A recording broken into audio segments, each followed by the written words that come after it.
You're listening to the Exponential Entrepreneur Podcast. This is the podcast for ambitious entrepreneurs who understand that exponential business growth isn't achieved through traditional business tactics alone, but through personal development, the ultimate leverage point to scale businesses beyond conventional limits. Hosted by Erika Ferenczi, featuring lessons from the Practical, Profitable Mindset program, created by R. John Robbins, Alejandra Leibovich, Erika, and Oscar Ferenczi. And here's your host, Erika Ferenczi. So welcome back to the Exponential Entrepreneur Podcast. This week, we will have a very powerful episode talking about money. But we're not going to talk about spreadsheets and calculations. We're going to talk about the feelings, the stories, and the limiting beliefs that we all have around money. So let me ask you something. When you hear the word money, what do you feel? Do you feel excitement? Do you feel stress? Do you feel guilt? This week, you will hear from me, Erika, and I will take you deep into one of the most emotionally charged topics in business and in life, your money mindset. The first teaching is going to be simple and powerful. Money is never the cause. It is always an effect. Your bank account will reflect your actions, your focus, and your belief system. If you treat money like an afterthought, it will treat you exactly the same way because abundance follows attention. The second key teaching, we inherit our beliefs about money long before we ever earn it. Our parents rarely teach us about things so fundamental as love, spirituality, money, or even sexuality. The four areas that shape nearly every part of our adult life. Without those conversations and those teachings, what happens is that we absorb unspoken messages like money is evil, rich people are selfish, money doesn't grow on trees, who do you think you are for wanting this or desiring that? And those scripts directly dictate our financial behavior and our money situation until we rewrite them. And that is the third teaching. Money isn't good or bad on itself. Money is just something that exists in this world, but it magnifies who you already are within. So if you see people that are being less than great when they have a lot of money, they were like that way before. If you're generous, money will amplify your generosity. You will help more people. If you are fearful about losing your money, the more you have, the more fearful you will get about losing it. Because abundance starts when you separate who you are from what you have.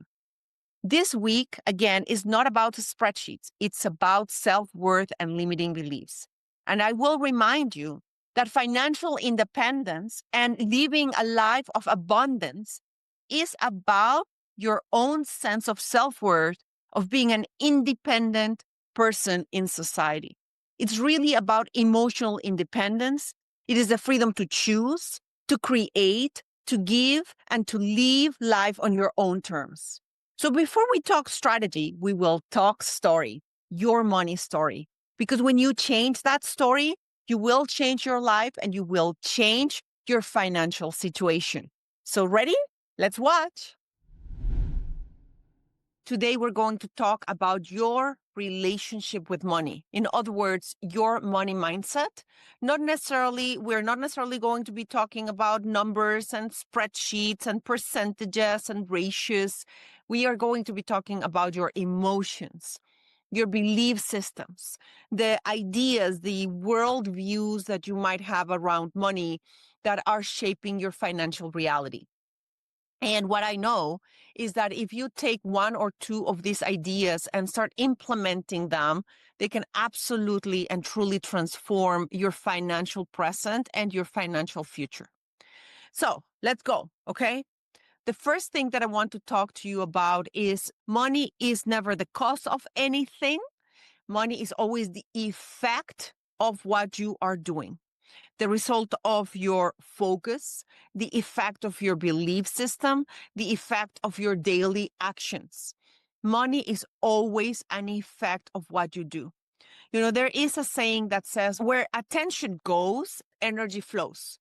Whatever is that you focus on, that will expand, irrespective of if that thing is positive or if that thing is negative.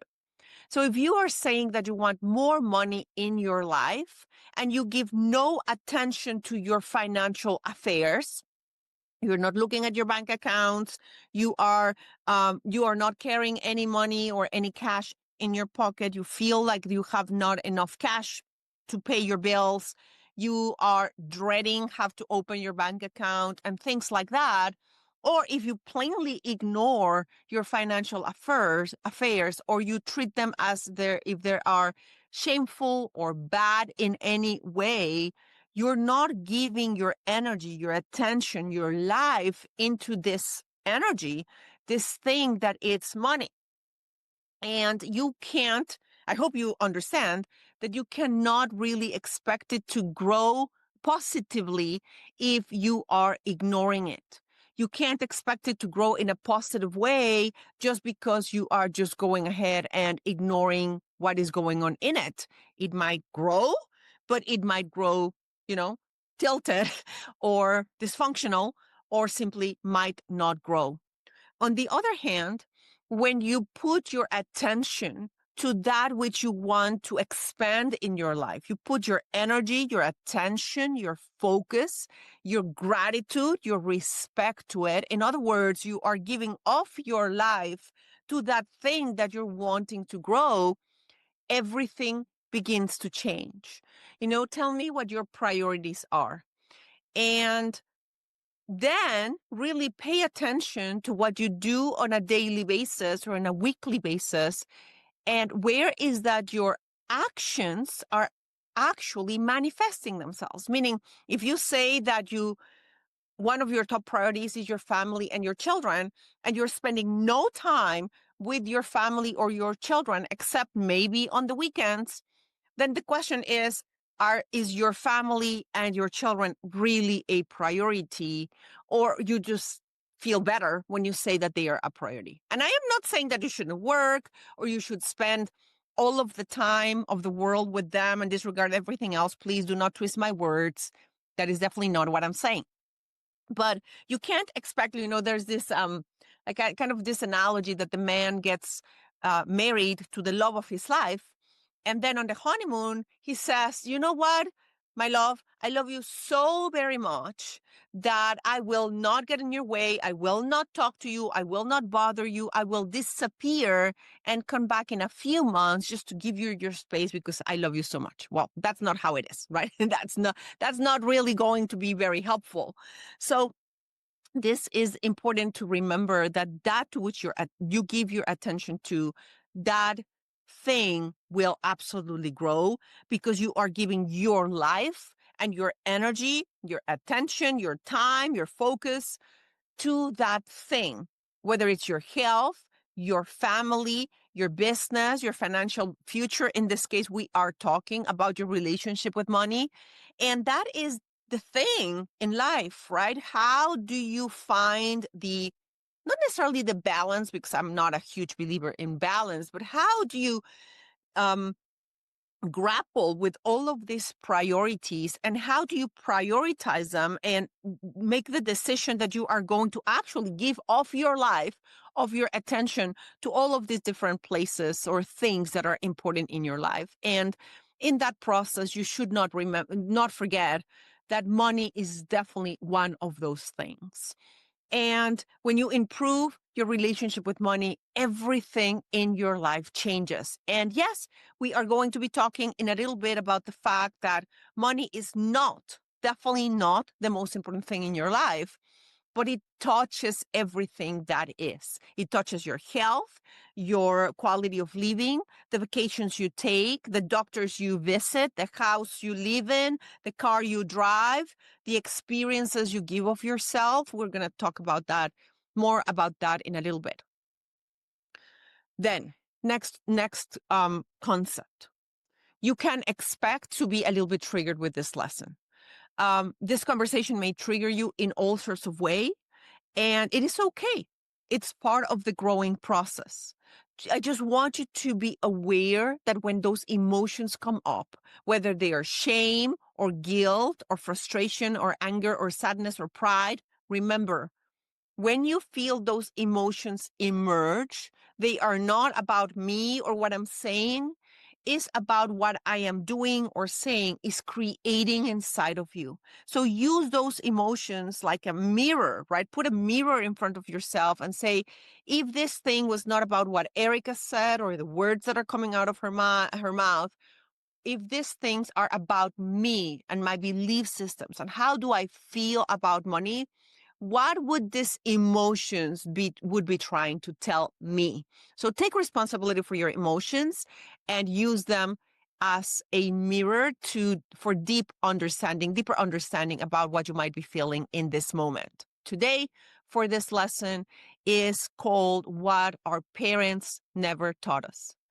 And let's be honest, most of us were never taught enough about some of the most important areas of our life.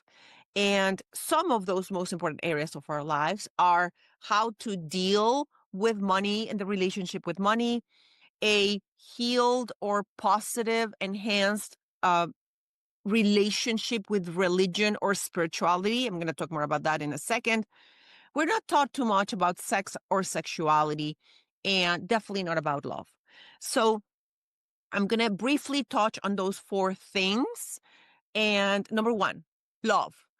Some of the things that we're never taught what real functional love looks like, what it really means to love a person. What it really means to love a person is not to have too many demands and expectations on them. It is definitely not to try to change the person that you're with to a version of them that is easier and more suitable for you.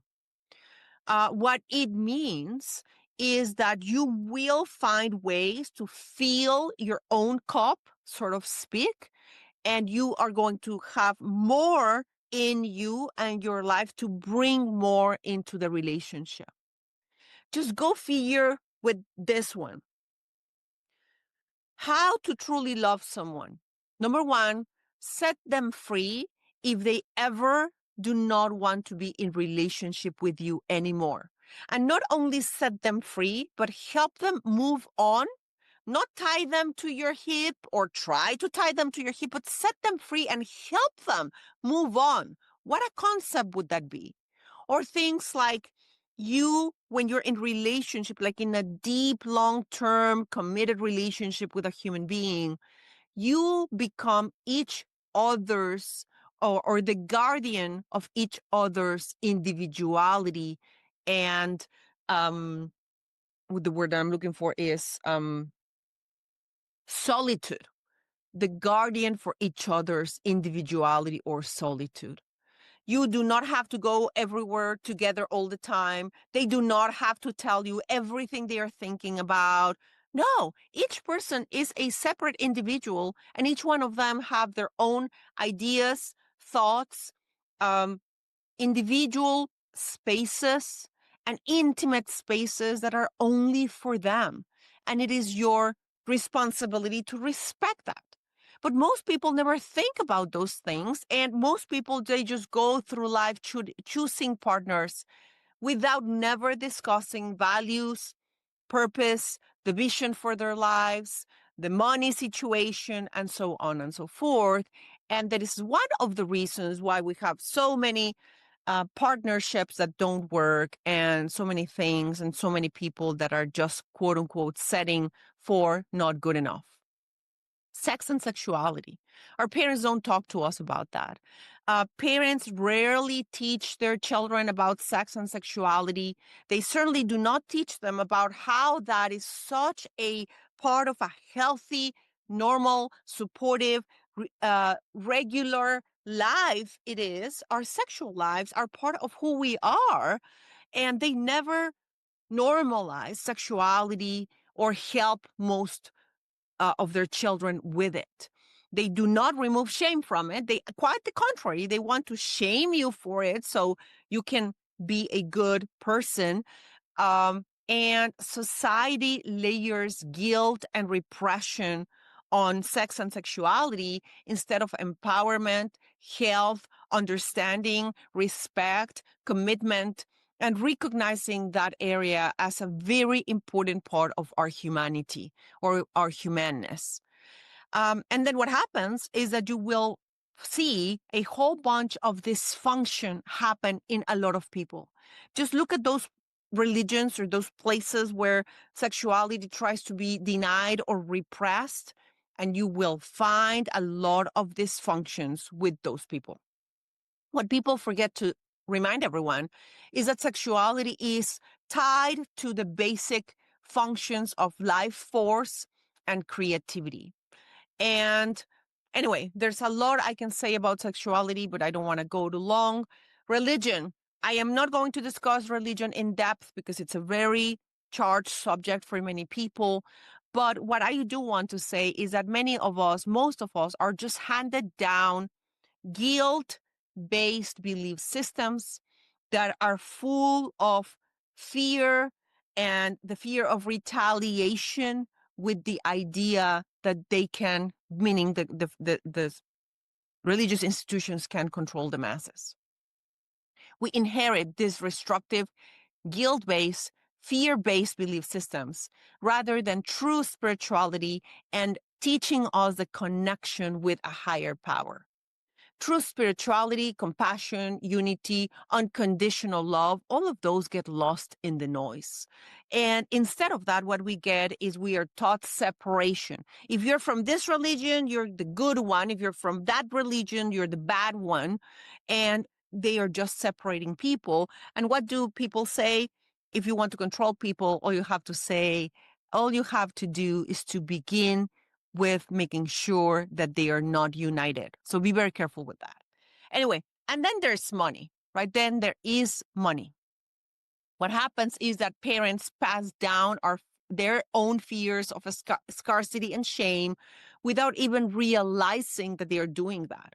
We inherit those stories like money doesn't grow on trees, or rich people are greedy, or rich people are, you know, this or that with any negative connotation about it. But where are the conversations about money is good? What are the conversations about abundance? What are the conversations about going out and getting more financial resources to do more good in the world? Well, that doesn't happen, and now we are going to change that. So very quickly, just some ideas about money.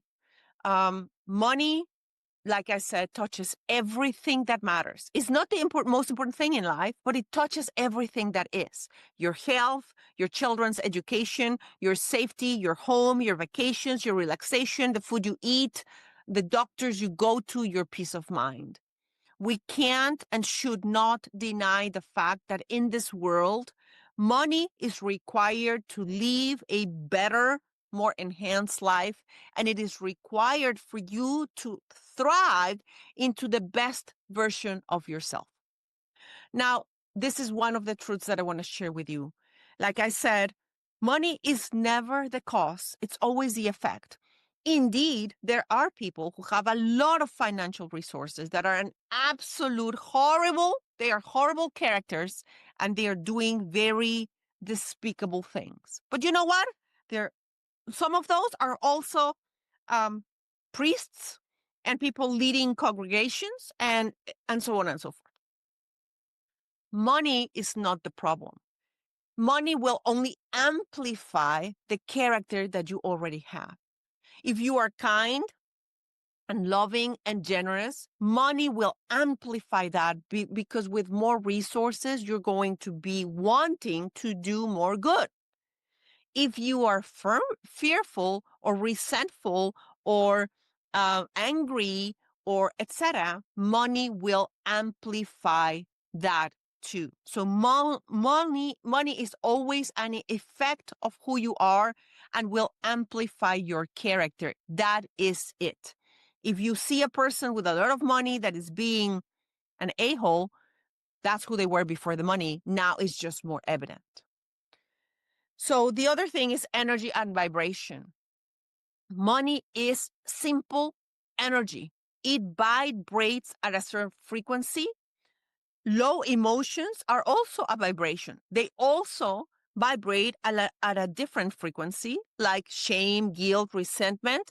They are usually vibrating, like they actually have a low frequency of vibration. It's heavy, right? But when you think about love, abundance, creativity, compassion, forgiveness, all of those things vibrate at really high frequency. If you want some resources about this, search out the study on water by Dr. Masaru Emoto, Water Experiment. Do thoughts affect the molecules of water? So if you want to see a very visual representation of what I'm telling you about, what he did is he took molecules, he took water, and then he started expressing things like one pot of water, for example, started expressing things like anger and frustration and shame and guilt and this and that. And then to another pot of water, he started expressing love, compassion, forgiveness, etc. And then he froze both both sets of water, and he observed the particles of the water under a microscope. And the results are absolutely extraordinary. And he demonstrated how is that the words that are told to or shared or communicated or transmitted to the water will absolutely change the shape of the molecules of the water. So again, go check it out online. There's extensive things about Dr. Masaru, Masaru Emoto Water Experiment. Okay, so money is energy. And if you want more money, you want to make it your business to vibrate at that level, at the level of the positive emotions around money, at the level of gratitude for money, abundance with money, doing good with money, using money for service, instead of equating or relating money with shame and guilt and frustration and people that are really despicable and this and that. It's just not helpful. Okay. So raise your emotional vibration, raise your mindset and the way that you think about the money in your life. So your desire for abundance, find that it can tune into the vibration with money and you can actually bring more money into your life. Now, money is much more than only about the dollars. Money is about the sense of self-worth and self-esteem that any individual earns or has as an independent, productive being in society. When you create your own income and you claim your power as free, self-reliant human being, that creates a big difference in your life. Now, almost lastly, money can be deeply spiritual. You can be deeply spiritual and still be wealthy. You do not have to choose between spirituality or being a good, connected individual that's interested in the benefit and growth of society for not having money or also having money. It's not one or the other. You can be deeply spiritual and also extremely wealthy. You do not have to choose between compassion and abundance. You can embody both. Now, I do want to remind you that at least in this world, there might be other worlds where you can do a lot of things, but at least in this world, when you are broke, you can't help other people because you cannot even help yourself, right? You become sometimes a burden to other people, and there needs to be someone else that is taking care of your most basic needs. So there is not a lot that you can help other people with. Of course, you can help with with your presence and your love, and that is good. But there's not more to give. In this world, we need financial resources to be able to be of help with other people. When you create abundance for yourself, then you can give. You can bless others. You can expand the world. You can do creative things. You can hire more people. You can build a foundation and do work for other people, and so on and so forth. In this world, we need money to thrive. And since this world needs the best version of you, and that version requires financial resources, it is good that you go and start creating your money abundance story instead of equating money with negative emotions. Okay, if you have a few questions, remember to start with the question, please. So my question is following on one of Arjun's assignments about carrying $500 and how we use that cash. That feels very awkward to me. And I'm just not sure. So what feels awkward? I think the term that Arjun used was using it to lubricate various situations. And I don't know how to do that comfortably. And I mean, maybe this is not. He didn't say that it needed to be comfortable. I know he didn't say that I needed to be comfortable. I just don't know how to do it at all. I mean, it wasn't something Just go through life, have your $500 in your pocket. Try not to have only $100, right? Try to have ones and fives and tens and 20s, right? So you can use it, because sometimes when you have only 100, you can't use it as much. So maybe you go to the nail salon. You take a $20 bill and you give it a tip. Maybe you go to whatever. You take a $50 bill and you give a tip. Use it as you want to. Number one, get used to having money. And an amount of money that for most people feel like it's a lot, and carrying it with you all the time. And then if you carry it in small denomination bills, then the exercise that will be more triggering is to let it go. Is to be okay with actually letting it go. And then when you start letting it go, what you're really doing is you're going to begin something that is called the law of circulation. That when you give, you receive. When you give, you receive. When you give more, you receive more. And that's what we want to get you into. Okay. Okay? Are you good? I think I am. I'm going to sit with it. Okay. I've got my money, although I have to get some smaller denominations than 20s, but I've got the money sitting in my wallet. Very good. Very good. You know, it's very empowering.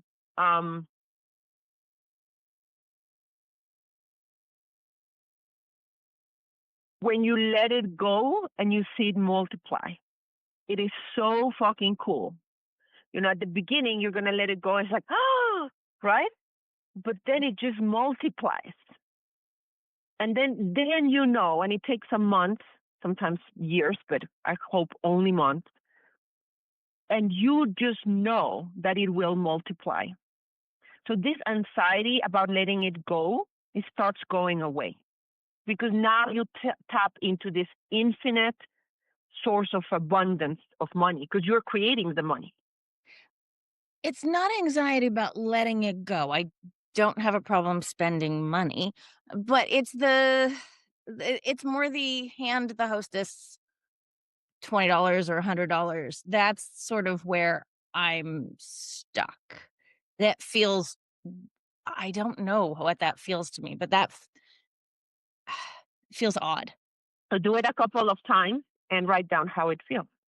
Okay. Okay? Good. Good for today? Yeah, thanks. Okay. You're welcome. Here are the 3 takeaways from this powerful money mindset lesson. First, money responds to behavior, not to hope.